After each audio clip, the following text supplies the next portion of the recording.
पंजाब हुकूमत ने 700 के करीब लोगों को गिरफ्तार किया इस दौरे की वजह से कि जनाब लोग निकले ना, बाहर ना आए।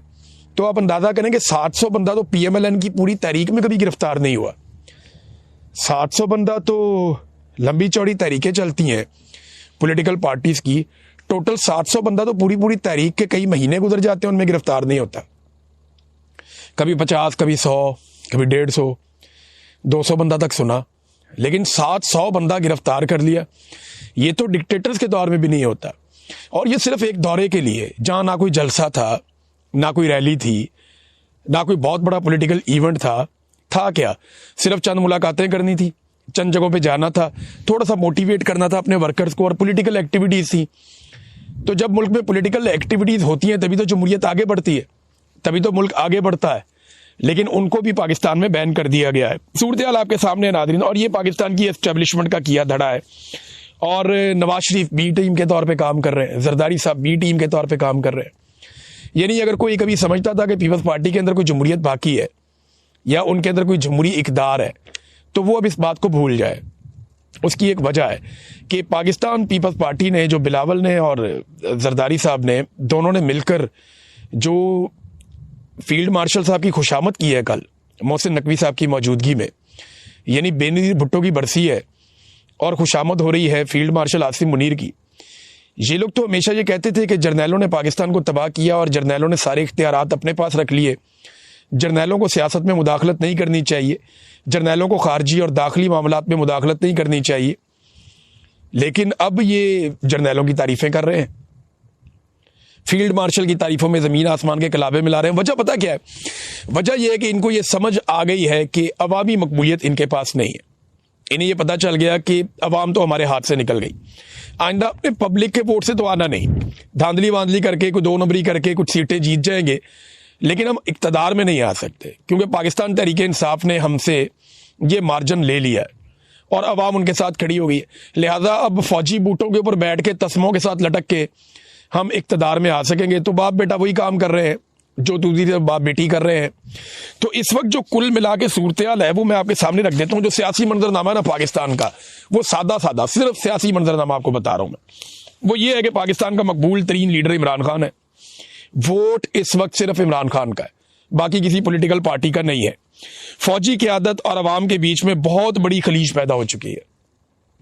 फौजी क़यादत और अवाम के बीच में बहुत बड़ी खलीज पैदा हो चुकी है। मैंने अभी एक सर्वे करवाया था कि आसिम मुनीर से लोग ज्यादा प्यार करते हैं या इमरान खान से।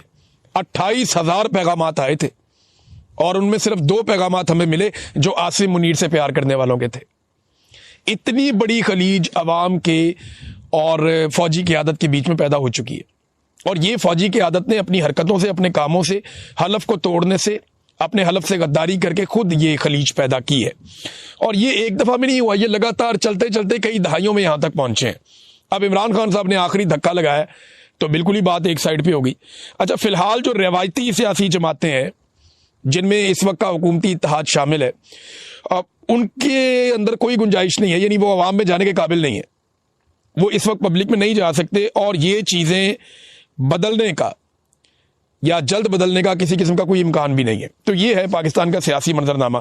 तो सुहेल अफरीदी साहब ने अपना दौरा मुकम्मल किया, सहाफ़ियों से भी उन्होंने मुलाकातें की, अलग अलग सेशंस किए और बड़ी तादाद में वो सहाफ़ियों से मिले। उनसे भी जो PMLN के बयानिए को टो करते हैं, उनसे भी जो एंटी पाकिस्तान तहरीक इंसाफ या इमरान खान के खिलाफ है, उनसे भी मिले।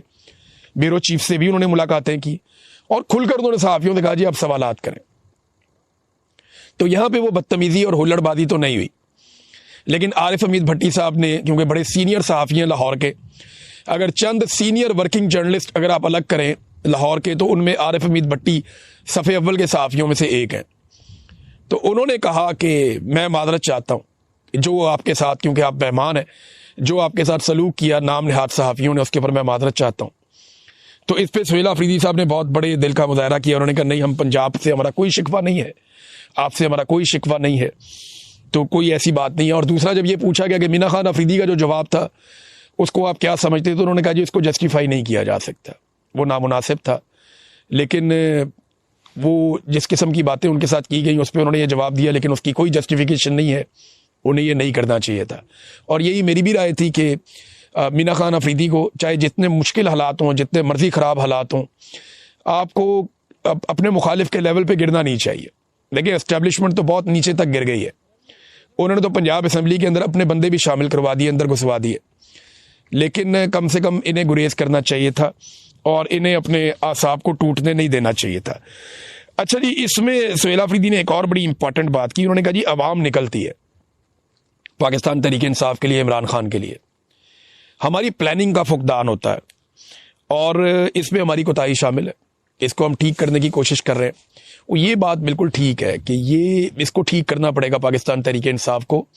मनसूबाबंदी अगर बेहतर करें तो जिस तरह पब्लिक निकलती है, अगर उनको सही तरीके से एंगेज किया जाए, फैसिलिटेट किया जाए, तो सूरत हाल जो है वो बिल्कुल मुख्तलिफ होगी। तो इसमें जो अब स्ट्रीट मूवमेंट है उसके हवाले से पाकिस्तान तहरीक इंसाफ प्लानिंग कर रही है और आने वाले हफ्ते में आपको बड़ी ज़बरदस्त खबरें पाकिस्तान तहरीक इंसाफ से मिलेंगी।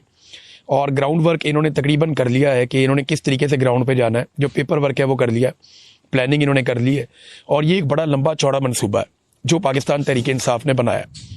देखें, जब स्टूडेंट आएंगे आगे और वो ग्राउंड वर्कर्स आगे आएंगे जिनको ये पता है कि ग्राउंड के ऊपर लोगों को क्या इस वक्त सोच है, किस तरीके से उनके बीच में जाना है, कैसे लोगों को मोटिवेट करना है, कैसे लोगों को इकट्ठा करना है एक नुक्ते के ऊपर, तो इन्हें इस बात का आइडिया है और ये यही काम करने जा रहे हैं।